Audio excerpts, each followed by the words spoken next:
Yo, aujourd'hui je voulais parler d'un film, et ce film, c'est Halloween de David Gordon Green, sorti en 2018. Avant de parler du film sorti en 2018, parlons rapidement du premier Halloween, pour ceux qui ne connaissent pas du tout. En 1978 sort un film nommé Halloween la nuit des masques, réalisé par John Carpenter et écrit par Carpenter et Debra Hill. À Haddonfield, petite ville américaine, le soir d'Halloween, des babysitteuses vont se faire traquer et tuer par un tueur masqué, Michael Myers. La seule survivante de ce groupe d'amis sera Laurie Strode, aidée par le docteur Loomis, psychiatre de Myers s'occupant de lui depuis son arrivée à l'hôpital psychiatrique durant son enfance. Pourquoi a-t-il été enfermé ?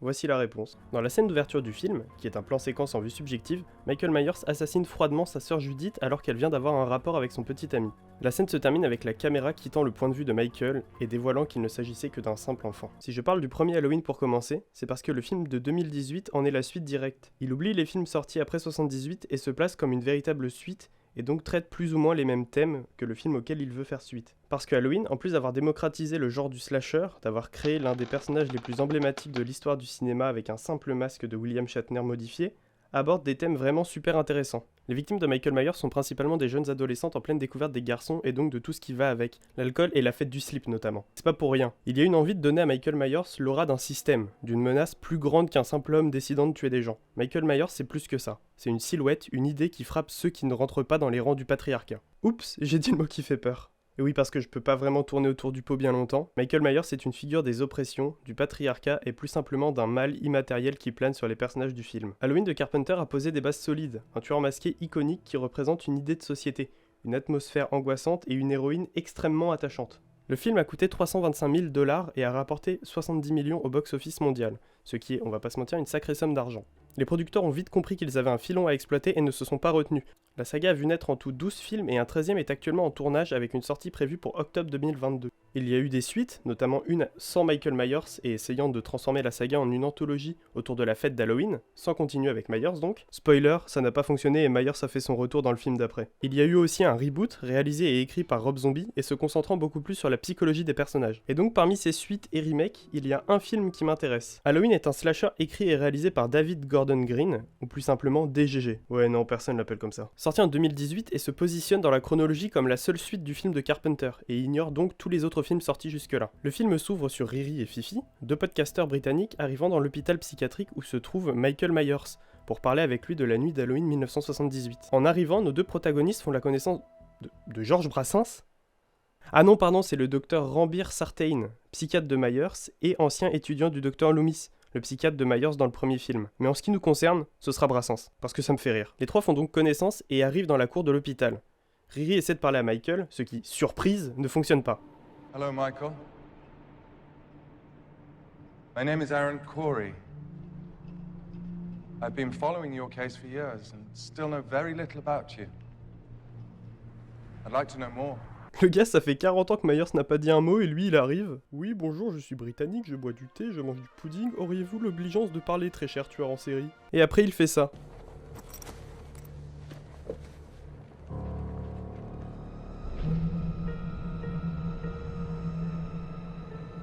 You feel it, don't you, Michael? Ce qui clairement est une mauvaise idée, le gars a une force surhumaine et tu sais vraiment pas comment il peut réagir. Après avoir foutu le bordel à l'hôpital, est-ce qu'il serait pas temps pour notre duo préféré d'aller faire chier la seule victime survivante du massacre ? Bien sûr que oui. Donc Riri et Fifi vont voir Laurie Strode. Could it be that one monster has created another? And although the iron bars and barbed wire that separate them are both strong and sharp, the metaphysical lines are blurred and slight. J'imagine que ça fonctionne comme ça, oui. Could it be that the only hope of rehabilitation is through confrontation?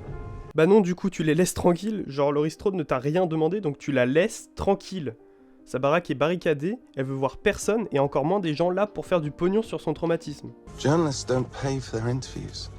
Peut-être, mais là vous entrez sur une propriété privée, de quelqu'un qui ne veut absolument voir personne. Donc tu sors tes thunes et tu fais pas chier. How does $3,000 sound? Voilà, merci. Donc, Aaron et Dana font la rencontre de Laurie Strode, survivante du premier film Halloween, qui vit reclus dans sa forteresse. So, Aaron and I have made several award-winning public radio exposés. Our last project shed new light on a murder case from 20 years ago. We like to re-examine incidents with an unbiased lens. I believe there's a lot to learn from the horrors you experienced. Il y a absolument rien à apprendre de ce qu'a fait Michael Myers. C'est un tueur sanguinaire qui s'en est pris à 5 personnes pour aucune raison. c'est tout.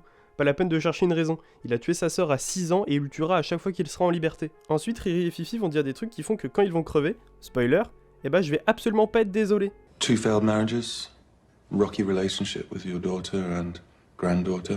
Alors je suis pas podcasteur et encore moins journaliste, mais petit conseil quand même, si vous voulez discuter avec une victime de violence ou je ne sais quoi, bon déjà ne proposez pas à celle-ci de rencontrer son agresseur, parce que vous comprenez, ça pourrait être super intéressant à voir comme confrontation, et surtout n'appuyez pas sur la souffrance de la personne et sur ce qu'elle a perdu, pour obtenir ce que vous voulez. C'est quoi ce bordel, vous vous prenez pour qui? Et ne parlez pas à une victime pour obtenir quelque chose. They're transferring him. Tomorrow, 7 o'clock. Ok, alors ça c'est super intéressant. En 1978, Myers a détruit la vie de Laurie Strode, en tuant ses amis et en essayant de la tuer. Depuis, elle vit renfermée sur elle-même et nourrit une profonde haine envers lui, ce qui est absolument légitime. Et donc elle est tellement obsédée par son agresseur et le fait qu'il puisse revenir qu'elle le surveille et en sait plus que n'importe qui.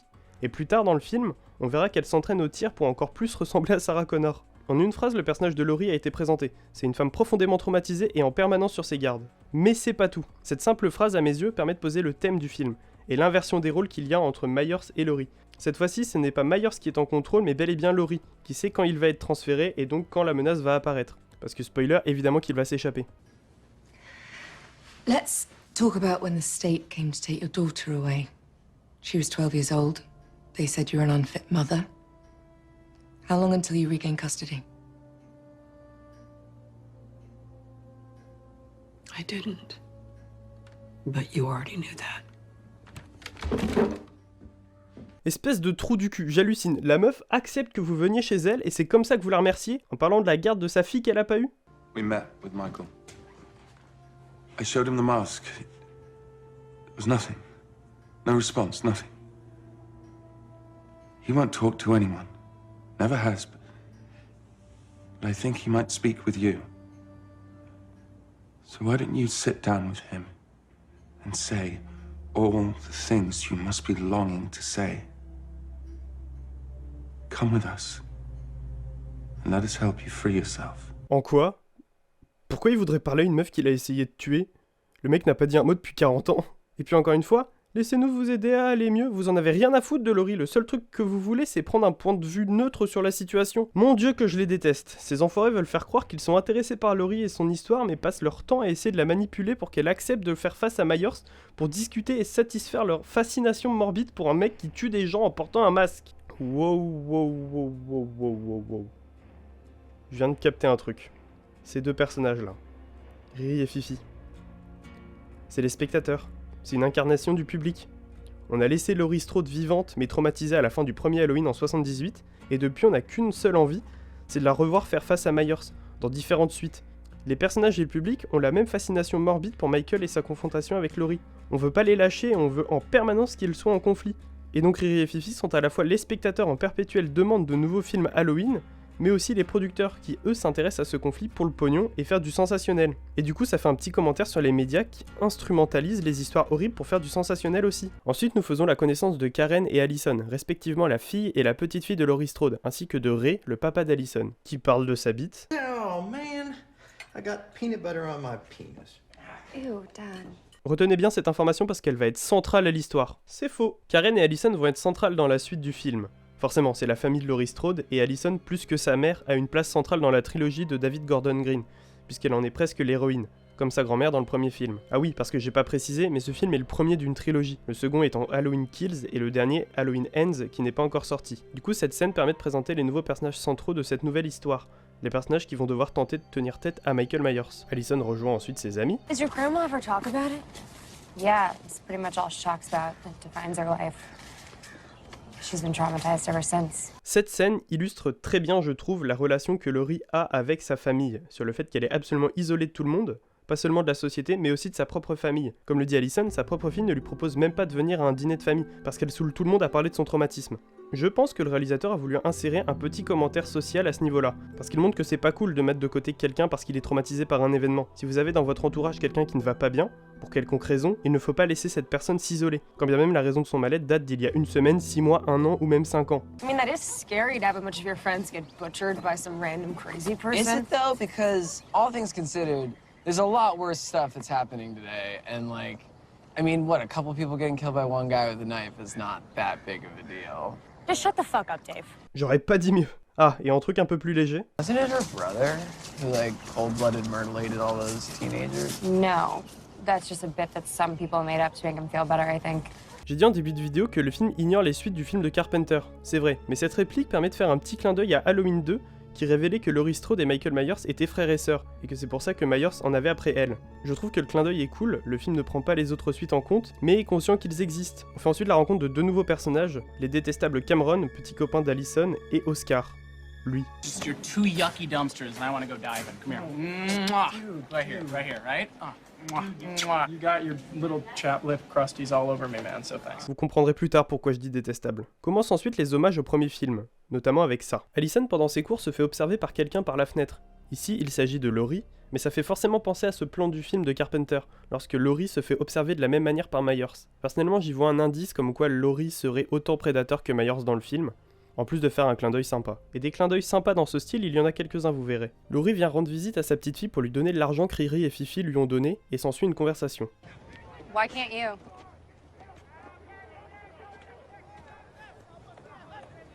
The boogeyman? All this hiding, all this preparation, it was for nothing. I mean, it took priority over your family. It cost you your family. If the way I raised your mother means that she hates me, but that she's prepared for the horrors of this world, then I can live with that. Say goodbye to Michael and get over it. J'aime bien cette scène, elle approfondit pas mal la relation entre Allison et Laurie, ça montre que Laurie essaie d'être proche de sa famille, malgré son obsession pour Michael Myers. On ressent le combat intérieur de Laurie, elle veut le bien pour sa famille, même si ça provoque une haine contre elle. S'ensuit la scène dont j'ai parlé plus tôt, montrant que Laurie est plus proche de Sarah Connor que de la femme apeurée du premier film, et je trouve que c'est cool, c'est dans le thème du film, à savoir des femmes qui reprennent le contrôle face à leur agresseur. Il est maintenant temps que Michael Myers se soit transféré pour le restant de ses jours dans un nouvel établissement, et vous imaginez bien que ça va pas se passer comme prévu. Pendant cette scène, les cris du personnel hospitalier est mélangé à un enregistrement du docteur Loomis, parlant de Michael que Riri et Fifi écoutent. On a plusieurs points de vue sur le transfert de Myers. D'un côté, Laurie qui n'attend que ça, arme à la main, très stressée. Riri et Fifi qui craignent ça, parce que ça signifie qu'ils seraient inatteignables pour continuer leur travail. Et Loomis qui insiste sur le fait que Myers doit absolument mourir, multipliant ainsi les avis sur Michael et son sort. Et évidemment, on ne manquera pas la présence de Brassens qui lui aussi doit avoir un avis très tranché sur la question. La scène suivante est un peu plus légère, notamment grâce à Ray, qui cette fois-ci ne parle pas de sa bite mais de champignons hallucinogènes, qu'il prenait avec le père de Cameron. Et voilà qui arrive Laurie, ça va forcément bien se passer. Hey Mom, That's mine. I thought you quit drinking. Mom, what are you doing? What is this? You know, this is exactly why we don't reach out. Mom. Encore une fois, Laurie est isolée parce que personne ne l'aide. Sa fille la rejette et lui demande de passer outre au lieu d'accepter que sa mère n'aille pas bien. Le film se répète un peu dans ce genre de scène, mais je trouve que c'est pas spécialement un mal. On se sent de plus en plus proche de Laurie au fur et à mesure qu'elle se fait rejeter, parce que nous aussi on connaît le croque-mitaine et ce qu'il représente, donc forcément on prend parti. Le film n'est pas super subtil pour faire passer son message, mais je le trouve assez efficace. Karen explique ensuite son enfance à Allison. I never told you how I spent my childhood.